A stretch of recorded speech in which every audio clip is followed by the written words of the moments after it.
Good morning, good afternoon, and good evening. My name is Hans Brown, and I'm the Global Head of Enterprise Innovation, as well as the CIO for Corporate Technology for BNY Mellon.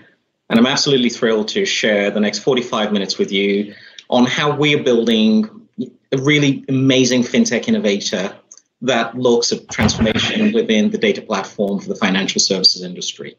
And I'm joined by two of my colleagues who've been heavily, intimately involved in this work, and hopefully we'll get a few takeaways that will educate us, surprise us, and maybe delight us in equal measure.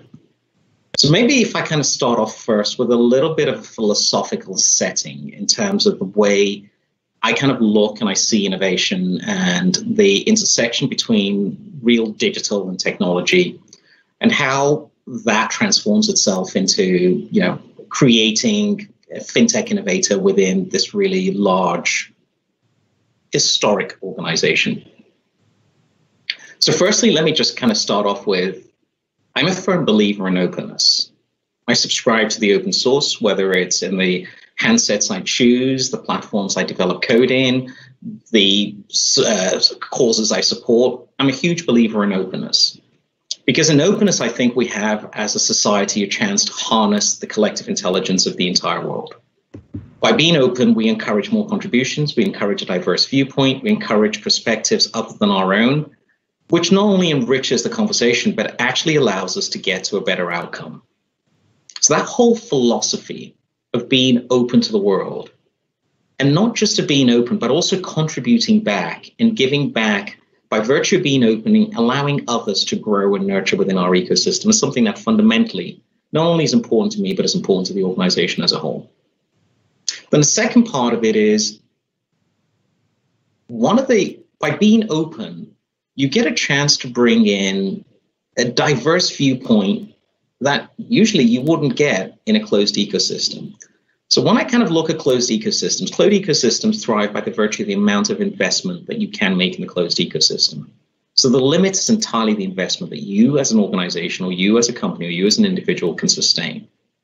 But by being open, your investment is not limited, it's actually multiplied, and it becomes a multiplicative behavior as opposed to an additive one. The second piece is, by being open and encouraging different voices, you bring diversity into the equation.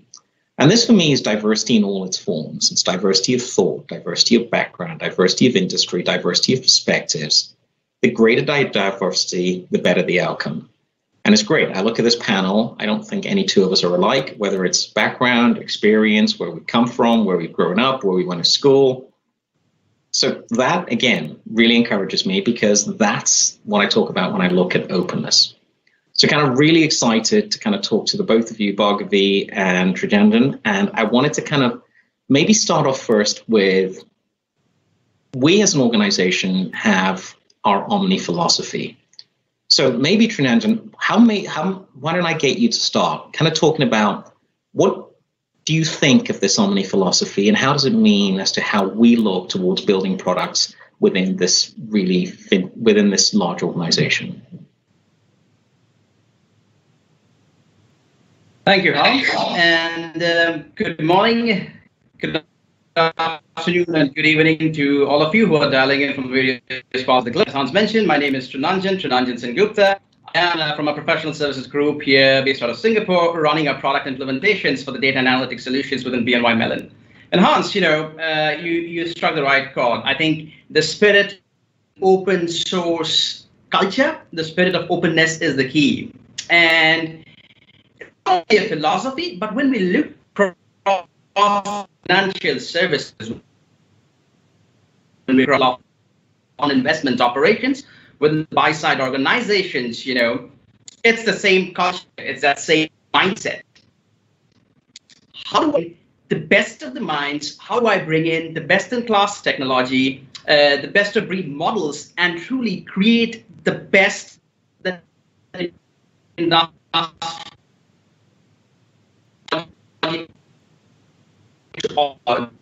truly working, and that's exactly where we come in. We recently, when a survey was done across buy-side professionals, it was only about, I would say 1/4 of the forum who actually said that within 20 25 are looking for a front to back office solution, and most of them are actually looking to have a streamlined platform that gives them that access to a core,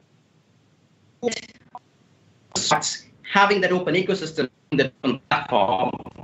So Trunanjan, I'm getting that's where our Omni strategy comes in. So maybe let me kind of expand a little bit. Just take maybe a second or two, and give the audience a chance to understand what that Omni strategy is, and maybe actually let me use moderator's privileges. Maybe Bhargavi, I'll go to you, and I'll maybe kind of look. So Trunanjan has basically looked at the whole philosophy of this, but I don't think we had a chance to be able to actually expand on what does Omni really mean? What does it stand for? What is the philosophy behind it? And as a fellow engineer, what does it mean? Well, Hans, why don't you start with the definition itself? I won't expand on the definition. All right. So from one engineer to another. So if I kind of think of our Omni strategy, our Omni philosophy, Omni for us is our way of doing work, our way of building products, our way of engaging to the customers.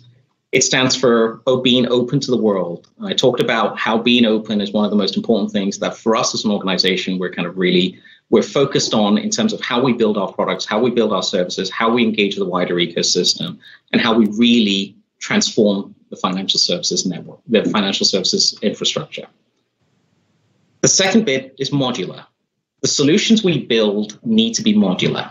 They need to be able to plug into each other so that the parts together can be assembled and reassembled and pulled in together to basically create a constituent that satisfies a client in a way that they want to be satisfied. Not in a way that we determine, in a way that they want to be satisfied. So how I combine all of the components, how I pull them together and how we put them apart and how we substitute components, all of our solutions look towards real modularity. The end looks at how do we use all of this to create a network. And it's not enough to think you can do it alone. The financial services ecosystem is complicated. It requires many participants. And any solution that we pull together requires us to actually build a network that allows us to service the client from front all the way to back in an end-to-end manner that's actually really compelling. Which kind of leads to the last piece, which is all of these things have got to be integrated. And there's no point having modular solutions that are built in a network that are open if they don't actually integrate together. And so if I kind of think of that, and I think as a company, as an organization, I'm going to maybe do a segue to, we had a talk yesterday at the Lab Festival where we're lucky enough to have Donald Rabb, one of our Java champions, speak at it. Now, the question that a lot of people asked on that particular call is, what is an organization like us, 235 years old, a bank, doing having Java champions that contribute to the open source network? And in a way, try and grow something that's open source. So, if I kind of think of that, so Bhargavi, from an engineering standpoint, kind of going back to that Omni philosophy, how do we use that in terms of how we build products? Speaking, it was resonating everything with me. I'm hearing a little bit of echo. I hope it's over now. It's okay. Okay. So, first of all, when you talked about openness, right? So in the solution that we have for data and analytics, there is a possibility to completely build a solution for customer. And to your point, it's all about customer, whatever they want, right? Either completely on-prem or, using Microsoft Azure is what our partnership is. And we have built on the public cloud using Microsoft Azure. So you can build it on-prem or in public cloud or a combination of two. You can have data assets in any of those places and bring it together. And to your point about modularity, a customer can then choose which parts of it does he want. Like he can have the data lake within his own premise, but he can use our studio for kind of looking at the machine learning models and stuff like that. Similarly, you could have structured data, you could have unstructured data. variety of and being able to, and this comes directly from the cloud. You can scale it as the data grows, so you don't have to have that upfront decided. And then the part about and I'm trying to remember all of the points you were talking, Hans. You did it with so much effortlessness. I'm getting there. And then the next part is like to actually be able to integrate it in a meaningful, seamless way, right? So again, the customer can see as he's building his warehouse, using the flexible warehouse model, and we have an ability using our catalog to see the transformations and to see what do we want to do. And when we think of all of data, you want to know that there is data governance, right? So, and we use rich machine learning models, which continuously determine how the data lineage is being established, what kind of rules is it breaking, and you can choose at what threshold do you want to accept the data. So there's a lot of richness in all of it, but exactly aligned to the Omni philosophy you were talking about. So that's what is exciting. And you know, when I think of the product we are building, I don't see the 250-year-old legacy other than the desire to be accountable to our customers. So let me pass it back to you.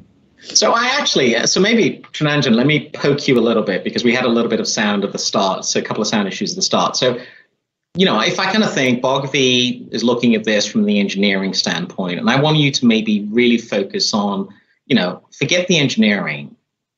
Think about the outcomes our clients are. Why would something like this be important? You know, if I kind of think of huge fintech, you know, these emerging fintechs that are growing, are looking at client experience as key, data analytics, bringing in new insights. In terms of as we conceptualize the product, why does that make a difference? Absolutely, great question. And by the way, is my audio okay, or at least is it better now? Can you hear me fine? It is definitely better now. You're consistent, and I was having to go and check to make sure my kids weren't unplugging the internet connection in the back of my house, which is what I was kind of worried about. All right, kudos to my headphones. Okay, so you know, I think you mentioned a few key points, and Bhargavi, you also hopped on a strong, very key important point that clients do not want to be boxed into the idea of getting locked into a single solution at the upfront itself.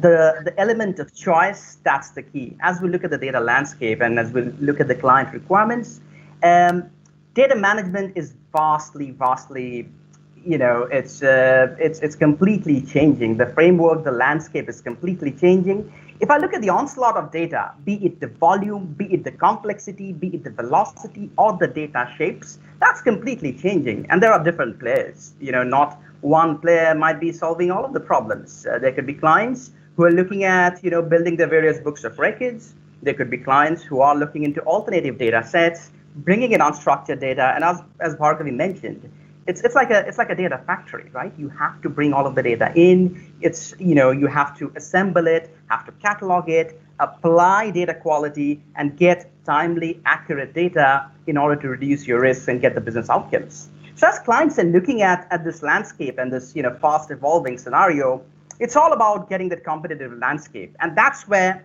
being open, being modular, truly allows our clients to bring in that best of breed technology, allows you to bring in the best in class software platforms, the SaaS providers, our products onto that open ecosystem that clients can truly use to have that, you know, frictionless front to back operating model that can allow clients to focus on their priorities, be agile, be nimble, and grow, bringing in the efficient results. So that's the key. And that's where, you know, having that open player, that open platform where you can bring in, you know, you mentioned the Java example. There are so many open source solutions, so many platforms that are being built that our Omni strategy, our Omni platform can allow clients to quickly plug into their technology choice, the tools that they want to use in order to build the modern data landscape, the data architecture to get the best out of data and analytics that we have to offer. Back to you, Hans. So let me kind of, and again, you both kind of made very valid points, but for, you know, as it comes to products, and I'm a huge believer in culture within organizations.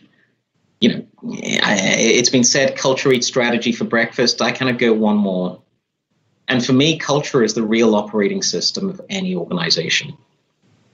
And like all OSs, it doesn't matter. The things that sit on top of the OS run better if you have an OS that's continuously upgraded, that's continuously fresh, that's continuously optimized, and so on. So if I kind of think of the culture of an organization being that operating system, how do you, and contrasting that to the culture that comes in and that we're looking for within the fintech, from the fintechs and so on. So Bhargavi, let me maybe start on you. What do you think that's done to that culture within, from an engineering perspective? And Trunanjan, I'll come to you in terms of how that affects that culture from the product perspective. So you get about another 5 minutes, another 2 minutes to think of an answer, while Bhargavi is on point trying to talk about it from an engineering perspective. So every time there is a mic switching noise. When I think of the culture, Hans, like you is an ambassador of that. And if you look at every layer within the organization hierarchy, all the way from executives to the youngest developers, we truly have diverse workforce. And there are a lot of EBRG groups, employee resource groups, where people can have this sense of inclusiveness and belongingness, and also raise concerns, if any. And that helps to also kind of do mentoring at various levels in the organization, and kind of truly invest in that spirit.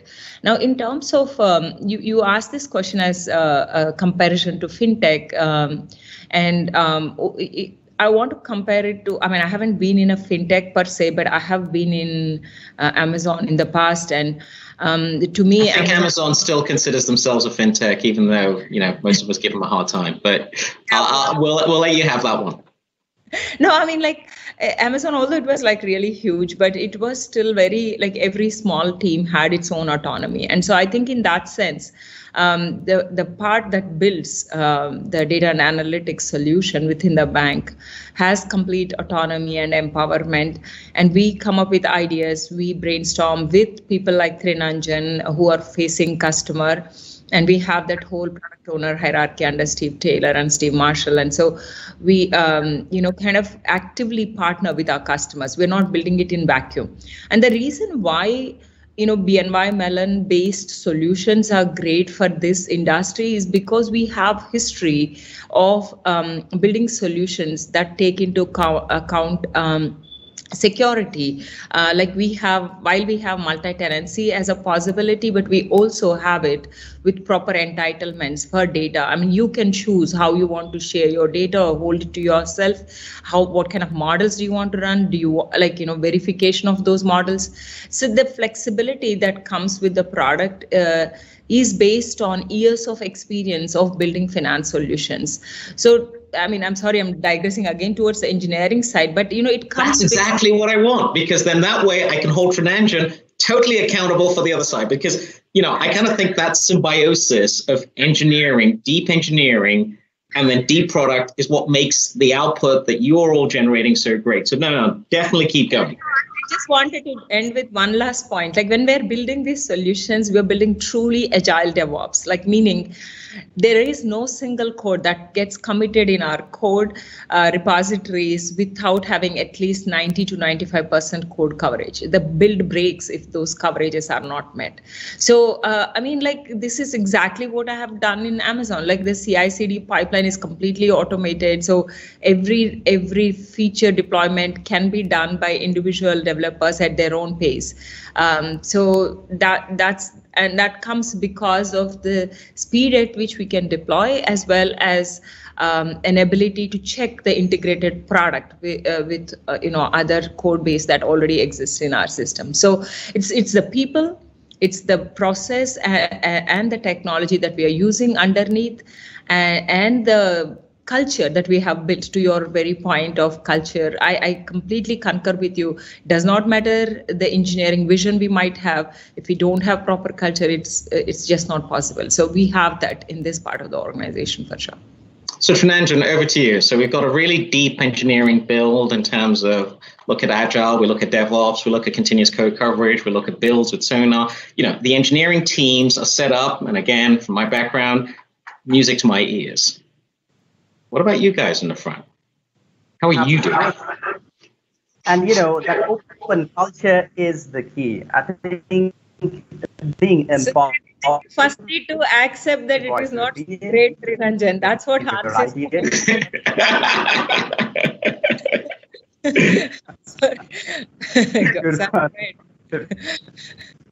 Yeah, and when I look across the product teams, when I look across our clients, when I look across our client-facing teams, it's spirit of open culture, being empowered to be open, to voice your opinion, to bring in your ideas, question the status quo, question what we are building, and ensuring that we are building the right product is the key. We have, expert engineers like Bhargavi. We have engineers coming in from the likes of Microsoft, Amazon, Google, etc., who are bringing in the best-in-class engineering talent. And however, we always feel, we from the product team, we from the client-facing teams, who are always feeling empowered to bring in the client perspective. And as we go through the agile journey, as Bhargavi mentioned, of building it quickly, failing fast if required. And if we fail, we can question the product that's being built. We can ask the right questions and say, hey guys, it's a really, really smart product that we are building, but is it solving my client's business outcome? Is me what I truly needed? And that's the key, having that ecosystem, having that atmosphere that allows that open culture where people feel empowered from a product perspective to bring in the right industry knowledge, to bring in the client's perspective, bring that to the engineering disciplines, bringing that to the engineering leadership like Bhargavi, Fernando. That open culture to build the right solution is the key. And I think we're really fortunate to have our clients who are embracing that culture as well.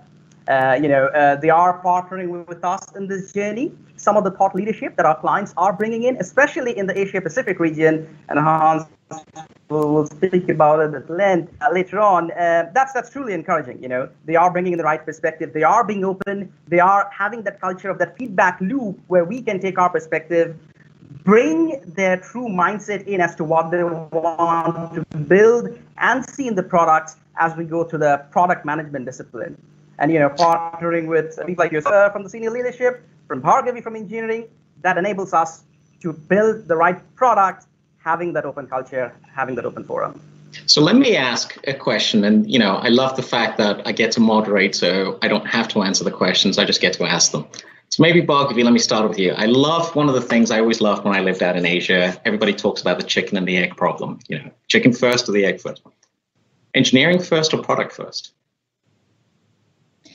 I will say this, first and foremost is product. If you don't have a solution that matters to customer, engineering is of no good use. So I break my heart.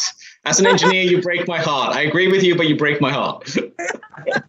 Yeah, I mean, I'm by the way, this is Amazon philosophy as well. We always started with a press release and we work backwards. So I love that fact that, if you cannot innovate for customer, you're not building anything cool, right? So, and I love this camaraderie that I share with Trunanjan and Steve and others, like where we can kind of have that open, healthy conversation and dialogue, and they give me feedback in how we are building our products. So, but if we need to have those fast feedback loops with our solutions, and that's the only way we can make it.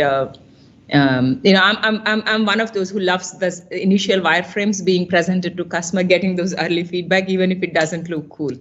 So that's cool. All right. So let me kind of pivot through. I spent 7 years in APAC, made many friends, and I'll say this COVID experience, making sure that I haven't been back in Singapore for what my nutritional needs have been severely neglected as I've been out in the US. So the first time I've promised all my friends, the first time I come into Singapore, I'm not going to probably lock myself in Chinatown, Little India, and then probably down by Telokaya and never leave for at least until I weigh an extra 20 kilos more before I get back. So kind of talking about what, pivoting into Asia. Trunanjan, maybe if I start with you, these are great solutions and we're obviously building them on a global scale. but let's maybe make it a little bit more hyperlocal. Why is what we're doing relevant to clients based out in Asia? Great question. And I moved from the States over to Singapore a little over a year ago.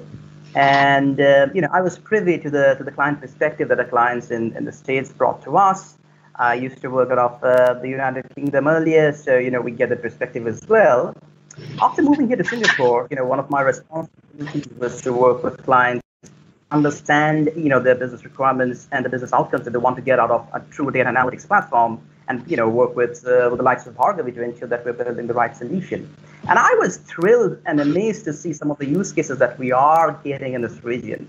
Without naming the client, we have an asset owner who have a global real estate team.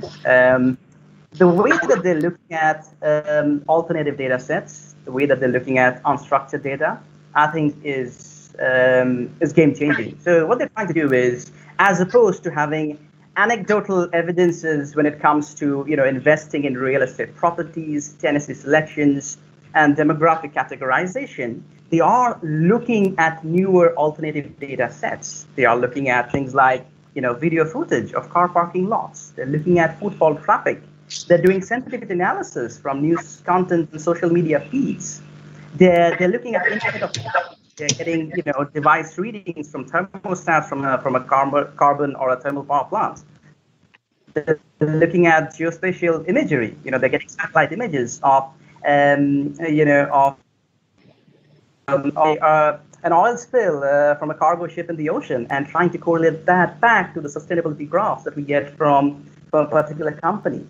That's use case that we are hearing from here in this. And when I take this back to our global product management teams based out of US, obviously here in APAC and EMEA, the feedback that we're getting is, hey, that's really groundbreaking. Not too many clients are thinking in that perspective. And sorry, Hans, but I think Asia Pacific is leading the crowd over here. Our business development teams are telling us, wow, that's really progressive. These use cases are truly forward thinking. You guys go build it, have Bhargavi build it for us. We will sell it globally. Right. So that's any of my product teams in the US, Trunanjan has basically laid down the gauntlet. So all I'm just saying is it's a friendly gauntlet. But as Trunanjan's laid down the gauntlet to all of the teams that are in the US listening and EMEA, the gauntlet's truly down. And yes, I do kind of miss my time back out in Asia, and I'm kind of looking at maybe Bhargavi just kind of. You run obviously a large asset servicing technology team in India that does a lot of the development work on this. What are you seeing in terms of nuances, in terms of the engineering approach between the East and the West? Trunanjan's very focused on the product needs, are more sophisticated. What are you seeing on the engineering side? So in terms of this, Hans, talent is same across the globe as far as I understand. Developers, at least I have worked in India, and I also had a team in Poland and US. Developers that are high quality developers are there across the globe, and you just have to be, kind of always on the lookout for the top talent, and then you get the same kind of engineering capabilities. I think where we might have a little lesser edge in the non-COVID world was when you were working in US, you had an opportunity to work closely with customers and get feedback loops faster. I think with the COVID world, somehow this got homogenized because everybody is virtual, and in a lot of ways, this has created a lot more inclusivity because nobody's in the room. So everybody is talking on the phone. So everybody has come up with ways in which people can kind of be accepting of imperfect scenarios and wanting to collaborate better and make sure every voice is heard in the conversation. So that has been. So going back to your question, in India, the development talent and the engineering speed, that itself has never been a problem. The problem was more with customer feedback loops, which I think, especially in this virtual world, it has helped us in some ways as a blessing, because now people are, actually okay with anybody being in any room and kind of wanting to share that feedback. So if I kind of think the data analytics business of BNY Mellon ultimately is a fintech, it behaves like a fintech, it's building on the cloud, it's building products, it's basically got the engineering first mindset, it's got the feedback loops that we talked about. All of this stuff is kind of really, really great.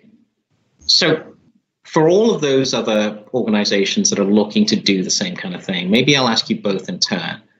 How do you see best practice in terms of balancing product, engineering, and what the client's looking for, and while still staying true to our purpose? Srinanjan, maybe if I start with you. I'll go first. So I think the first thing that clients will need to keep in mind is building the right platform to ensure that you have access to clean data available for your key business teams from anywhere. Partly mentioned the key point about how COVID has kind of reimagined the global landscape, and I agree with her. If I may slightly digress and talk about the client's success story here in this region, we had a client who was starting the data and technology transformation journey right when the global pandemic hit the globe. People were forced to go back to their homes. This particular client, they are an asset manager out of Australia. Their front office teams had never worked in a telecommuting arrangement ever before. So they were really circumspect as to whether, we should start such a major program at this stage. Should we rather push out the program? However, we had this organization who were partnering with us, who were truly invested in that change. They were truly invested in building that right platform for the future. And, I think it was a great success story where both BNY Mellon and our client organizations came together. The leadership said, no, we are all in. We are going to go forward with this. Both the teams, the data analytics team and the client team, they worked together in a completely remote environment, which I personally would never have imagined because, we're all client facing, working with the client at the client side, conducting workshops, whiteboarding, etc. So we did all of that remotely.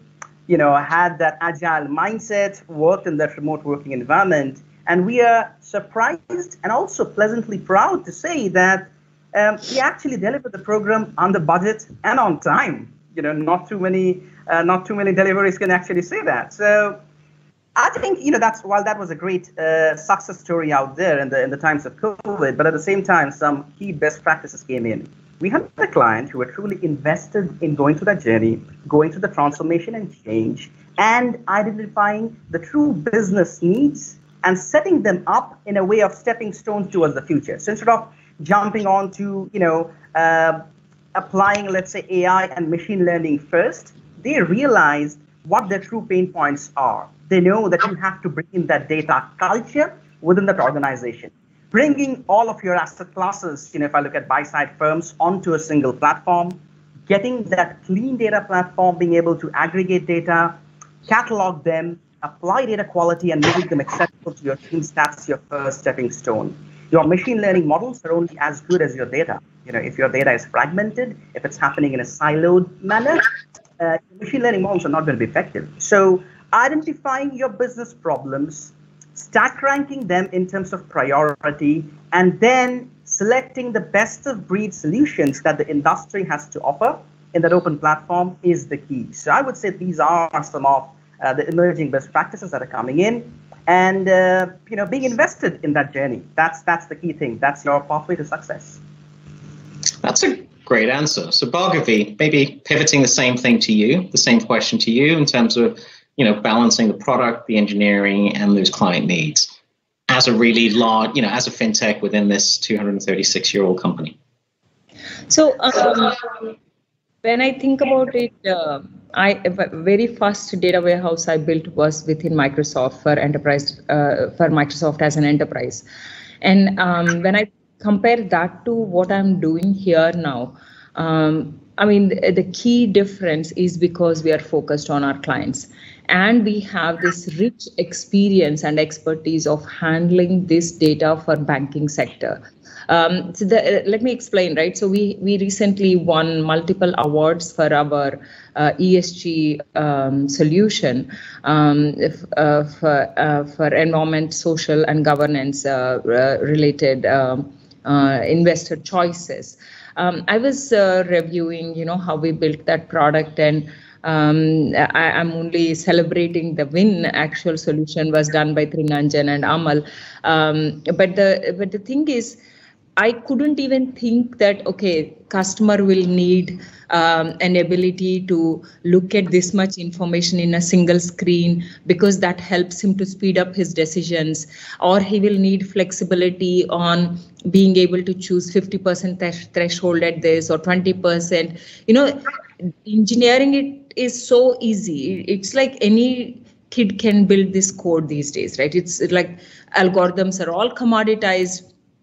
I mean, I like, there's no pride in just writing code. Code is easiest thing to do.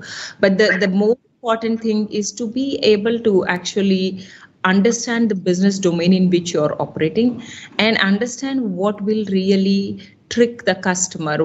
How can he make his life simpler? How can he make decisions in real time? Why does it need to be available 24/7? What kind of data latency is acceptable to them or not acceptable to them? So I think that's what we have been able to deliver with ESG, and that's what got us Walters Award yesterday, or I think there was another one, American Top Technology Innovator Award. So these awards are not coming because of engineering. We got it even when we were building on Power BI versus now we are building on a very fancy UI. The UI is less important. It's more about what we are delivering to our customers. How much information do they need to see in a single pane? What kind of decisions do they need to make? What kind of decision flexibility do they need to have? I think the best part, going back to your Omni philosophy, I didn't hear this term before. That's why I gave it back to you. But I mean, like, truly we have built it very modular. Truly we have built it in which where various parties can come together, right? So like we have this concept of data rooms where, if you want, from the same solution, you can choose to who all you want to share your data. That's like so cool, so powerful. Then I don't have to build it again and again. Right. So everything that we are building is like about that customer, what we are building, how is it going to enable, simplify his life? How do we all of our best practices in engineering, be it security, be it multi-tenancy, be it elasticity? A lot of this is actually a factor of cloud, but it is not just that, because with the fabric, you can integrate real-time data that might be there in your lake, data that might be there in public cloud, all of that integration, and that is actually sub-second response. Can you believe it? Like the data size that you might have in the warehouses, the ability to build responses that fast is just unbelievable. So I'm very proud of the solution team is building, and I'm just happy to be representing them here. But actual hard work is being done by someone else in the team. But fantastic teamwork here. So you remind me of something, and I'll take a segue.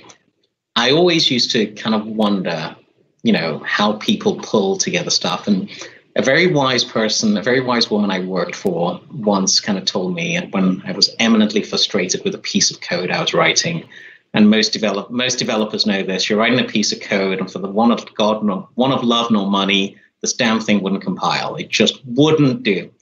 And I was getting eminently frustrated. And this really wise engineering leader, she came up to me and she said, look, writing code is like poetry. The words on their own, they're just words. But combining them in that special way that generates an emotion, that's what makes something great.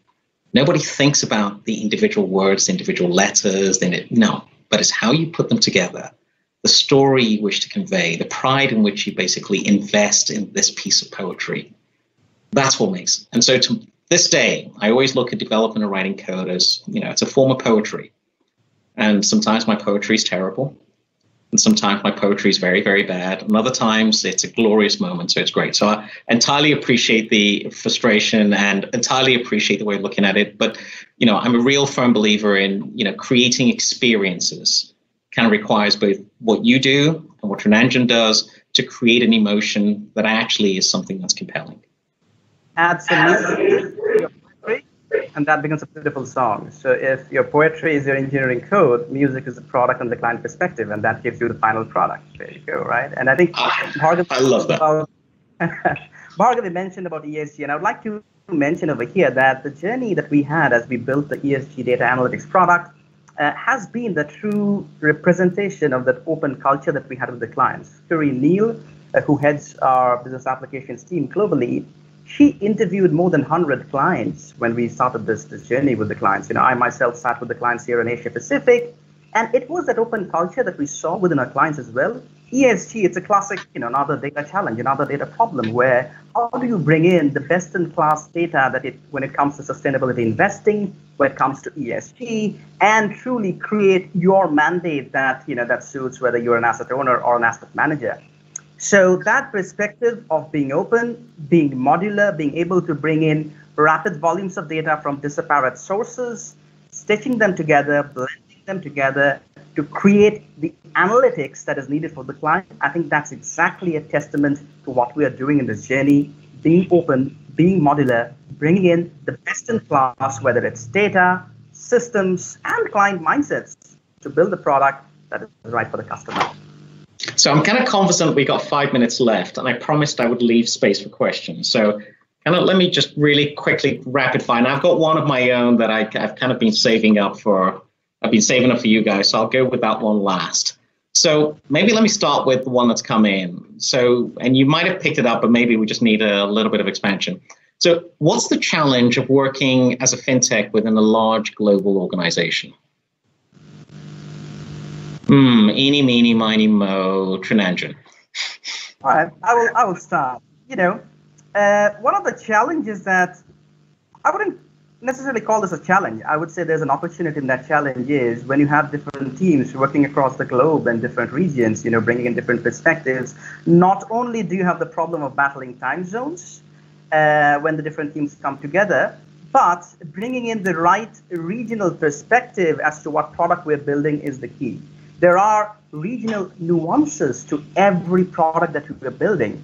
Bhargavi, as you would understand, when it comes to Asia Pacific, there are data sovereignty and data residency laws and regulations that we have to work with. Now, if I look at a global scale, Hans might argue, no, I got to prioritize on something else. But I'll tell Hans, if I don't solve this problem first, I'm not going to be able to sell and commercialize my product in this region. So ensuring that I bring in the regional perspective, not only from my clients, but also from a product management and the product disciplines that we have here in this region, bringing into the global scale, tying it together is key. I'm hesitant to call this as a challenge. I would call this something that is an opportunity for us to ensure that we solve this the right way. But yeah, Hans, you may call this as a challenge that always comes up. I'll let you half off because I know what I'm going to ask you next. So I'll let you half off because I know what's coming next. Bhargavi, same thing to you. It's funny because the interesting part was I started on the bank side and now I moved on to the fintech side of the bank. And so I often find myself justifying why some policies exist on the bank side.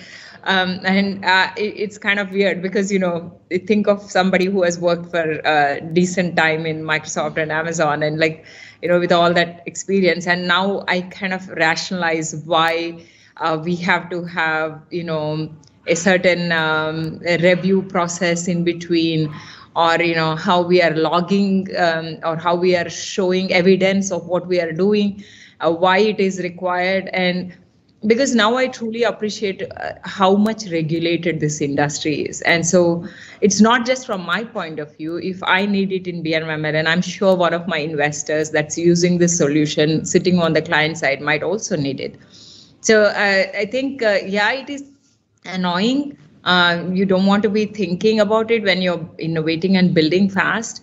But then the problem is you build it and then people will come back and say, hey, you know what, you missed this completely or you missed that completely, right? So, I think that's the subtle balance that you have to do, especially when you're innovating for technology firms. I think it does not come as an afterthought for us. It's become the way of coding for us. It's like driving with that discipline, if you will.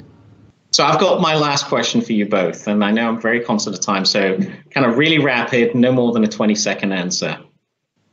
What's not working today that you're looking to fix? And what would you do differently, knowing what you know now? So I'll go first. yes. I think what could change, I don't want to be that rough and say, hey, it's not working.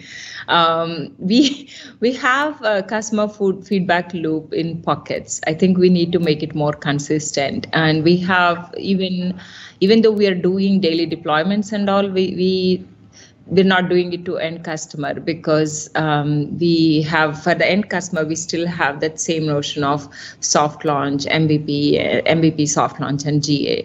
I really want to have that more frequent, so I can kind of get to know what customer is not happy with. So that's one thing that I would definitely like to change. That's it. 30 seconds. So let me just summarize, and I find this really, really great. So things that you'd improve. You're doing daily deployments at the moment now, but you want to do daily deployments all the way through. Now I kind of look, some banks might have an issue, kind of question daily deployments already. They'll think you're far ahead, but I like the ethos you're going through. Trunanjan, 30 seconds. I'll try and do it. I need a client advisory council. In this region, I'll be selfish. We have this in the States. We don't have that in Asia Pacific. We need that client forum where we can quickly get feedback from our clients as we build the products, show them in a very rapid manner as to what we are building, get the feedback, take it back to engineering, do the next round of the MVP, iterate, bring it back to the client again. We need that consistent feedback in this region. We don't have it today. So I actually like that. So we're kind of, and just to kind of summarize, and again, thank you both. It's really, really focused on the client experience. And if I kind of think the big lesson that I've taken from all of this is, the obsession that you both demonstrate with what our clients are looking for, the obsession you both demonstrate with wanting more and more feedback to basically validate the work that you're doing, I think is, for me, what actually allows us to create this really amazing fintech within our large organization and serve as a catalyst to really transform us. So for the both of you, I wanted to thank you very much for taking the time, and also for giving us a decent chunk of candor in your responses. And hopefully everybody found this very useful. Thank you. Thank you for having us. Have a good day.